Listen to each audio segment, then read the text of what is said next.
What's up guys? I wanted to post at least one guide for Blackout before I put this game away on a shelf for a little bit. Of course, I'm not opposed to doing more if you're into this sort of thing, but in case you missed my last video, I personally think this game has a ways to go before it's worth becoming a real time sinker of a game. That being said, I took a day to watch as many Blackout streams as I could from pros like Shroud, Courage, Summit1G, etc. with the intention of studying what they do differently than me. I mean, aside from just being all around better players, but what strategies can I learn from them and apply myself. After the streams were done, I jumped into one round of Blackout, honestly my very first game that day, and got one of the cleanest wins I've ever gotten in this game while trying my best to implement the mindset gathered from watching those pros. Is it the craziest game? Not really. Is it perfect? No. Am I the next Shroud? Definitely not. But I think that's why others should be able to relate to this video and the tactics in it. If it worked for me, it should work for many others.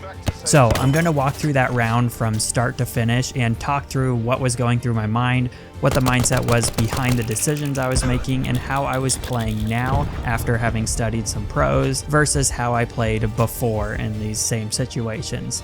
Let's jump into it.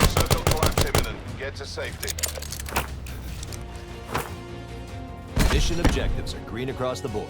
Now factory is my go-to drop. You should always have just a couple drop locations that you get extremely comfortable with. Now I fully intended to land on the roof as I always do, but I actually missed it this time. As I was climbing the ladder to resume my normal route, I heard someone that had already beat me inside.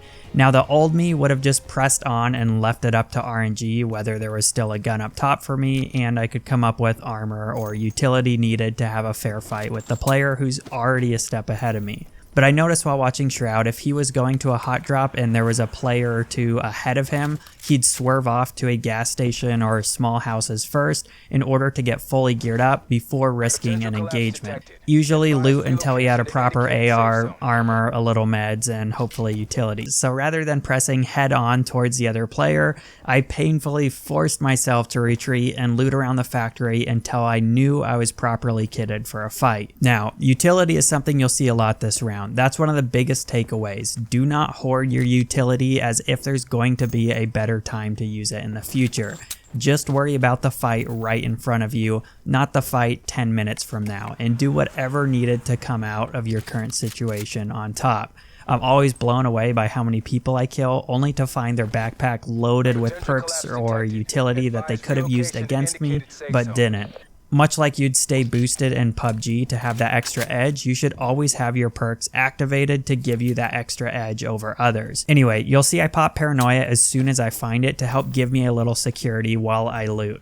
I already know there's another player nearby and he probably knows I'm here as well, so I gotta find a way to always have some sort of advantage. Now, here comes the first engagement. I've maintained the high ground this entire time because I know a player dropped in with me. I've always continued to activate the perks I find because I know a fight is imminent. I tag up the other player and immediately follow up with a nade. Again, no reason not to use your utility. Now, normally I wouldn't push here, but I have dead silence activated, so there's no way he will hear my approach. And I tagged him up pretty good, which means he shouldn't have any reason to peek me until he's had time to heal or run away. Just a quick obvious but important tip, as you clear angles that you expect to find another player behind, make sure you are already in ADS and keeping that crosshair at the exact most likely point for them to peak as you move out. Now, I've always had a problem compartmentalizing engagements in Battle Royale games. I get tunnel vision, fight that player, heal, loot, take a breath, and reset. But watching Shroud play, he has instantly moved on after killing a player, ready for the next one to pop up. In this case, there's often multiple people lurking around factory, and I wasn't 100% sure this was a player that dropped next to me, so I do a quick check behind my back to see if anyone is pushing me after all that noise I just made. Basically, always assume if you made a noise or got injured in a fight that some other player is actively trying to take advantage of that situation. By the way, I was popping all my perks as I found them and even used a grenade in this fight, but look how I've already got more utility than I can carry again. Okay, this is going to seem dumb, but this next engagement is one of my biggest improvements for me. You see that? That right there is hard for me to do, and what I'm talking about is disengaging and trying to find a way to retake this fight with some sort of advantage. You see, old Tyler would have just committed to shooting until one of us is dead. But I noticed the pros only do that when they have a clear advantage. We basically met on even terms right here. If anything, he had the advantage because it looked like he was actively hunting me. So as soon as I tagged him a few times, punished him a little bit, I dodged to cover and lived to fight again, hopefully with some sort of upper hand this time. Okay, so right here I take the high ground, but then I fall right back into my trap of overcommitting to a fight. I so easily could have and should have died right here, but thankfully I survived. I popped my sensor dart because things are getting serious with this guy and there's no point in holding on to it if I'm not going to survive this engagement. Checking my mini map, I see he is on the run out behind the big factory building. I should have shot my sensor dart a little farther, but I kind of expected him to be pushing me. Got a couple good tags right there and tried to wallbang him just because you never know, but then I start taking fire from another player and decide that's enough for this fight. My armor is one hit, so I best find a new set before going any further. Chasing that guy down would have likely been a suicide mission. I also already know factory is relatively clear to loot since I used my sensor dart on it. Again, as soon as I find the awareness perk, I pop it. I'd rather focus on just surviving the next 60 seconds than hang on to it and hope I'm around late game to use it then. By the way, I b-hop a lot to get that break and footstep audio to listen for others, and of course just to make it harder for other players to predict your movement or headshot you. And sure enough, good thing I popped awareness because I can hear a player on the other side of these brick buildings. Again, here I'm pre-aiming where I expect him to be. After I catch a glimpse of his arm, I know exactly where he's going to be and pre-flash it. Now that he's thoroughly blind, I have a huge advantage and I'm able to bring him down without taking a single hit to my fresh armor, which saving your armor is crucial in this game. Again, all because I immediately spent that perk whether I thought I needed it or not, and then led with a nade instead of shooting. And just like that, I got another sensor dart and 2 awesome perks. Now, this was on me. I nearly ate a kill shot right here, taking too long to loot and standing too still while doing so. However, it happened, and I think I properly handled the situation going forward. Step 1, immediately pull out of that spot and reposition. There is no sense in staying and fighting from a position in which the enemy knows where I am, but I don't know exactly where he is. That's a fight where the other player has the advantage and therefore a fight I'm not going to take. But as soon as I back out and heal, I can start using utility to regain that advantage. Pop the sensor dart, and now I know exactly where he is. At this point, I know he's dancing out behind those brick buildings. I'm primarily just watching for him to leave cover on the mini-map. I technically don't need to peek him with that sensor dart up right now. Just wait until he's rotating. Pop my perks real quick for the rotation ahead of me.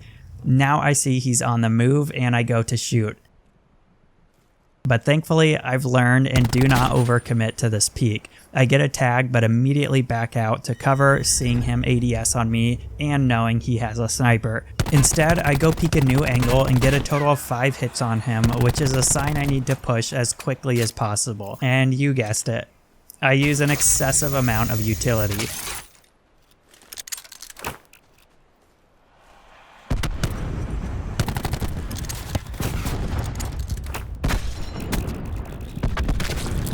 But look who's living to die another day and still has their level 2 vest in great shape. That's right, this guy. I'm pretty confident pushing right now because I have dead silence and paranoia on. At this point, the zone is getting small and I can expect there to be a player in every single slice of it. I've seen Shroud do this a lot, so I went ahead and shot a sensor dart on the area I wanted to be in. That way I know for sure nobody is hiding there and I have a personal heads up against anyone pushing me while I'm hanging out there. I took a little more fire than I should have right here, but I was pretty confident I was going to melt this guy before he got me, especially because he was being shot at by another player. It did cost me some vests though, so it probably would have been best for me to lead with a quick spray, take cover, and then re-peek. Now I know someone else was over that direction shooting at him, so that's my next big threat. I get one burst off on him and then immediately take cover. To stop any sort of push while I heal, I go ahead and flash over the rock, but instead I catch him retreating up the hill and I don't really want to talk about this part. I blame lag or something for not getting this kill. Nonetheless, he escaped me, and this isn't the time to chase. At this point, you have to play a little defensively and chip away at players' armor, even if it means you can't confirm the kill. If you don't have armor, it's always worth a quick check somewhere, because in this game, it's often a matter of life or death. But it looks like from here on out, I'll be going without it. Now, I've got a pretty safe little hiding spot here. I'm outside the new safe zone, so I shouldn't see any other players. And I've controlled this area for some time without being contested.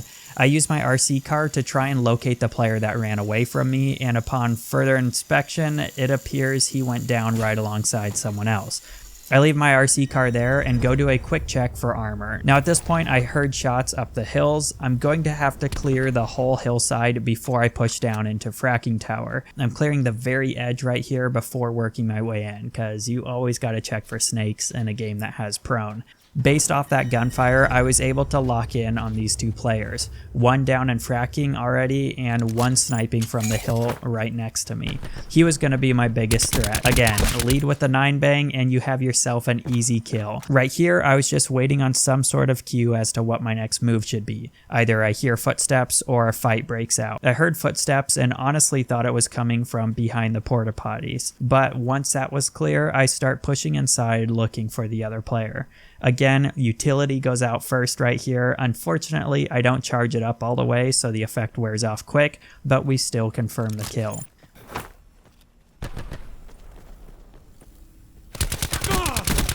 Now, a quick grapple up to claim the high ground. I suspected the guy that was shooting at the hill sniper was positioned up here. Sure enough, it looks like he was, only the sniper was able to take him out earlier. This high ground is the best position in this zone right now, so I wanted to make sure it was mine. In fact, after I saw that this rooftop extended into the middle of the final zone, I knew this was pretty much a win. From here, I was prepared for there to be a player one floor beneath me in the building, so once the zone closes to that point, I was ready to just spam through the floor for a kill. But it played out a little better than that. A fight breaks out below me, I push up for information, pre-nade the final bit of the circle, and it is game over without even having to fire a shot. So anyway, not a crazy game by any stretch, but definitely a round where I could break down what worked really well and what I should have done differently. This game is super exhausting when played correctly because there are so many decisions to make and they must be made at a super fast pace. Hopefully this video helps a few people out. If you have not seen my last video, I recommend watching it as it kind of explains my stance or feelings towards this game. Hit like if you enjoy guides like this, subscribe if you're new here, and I will catch you in the next video.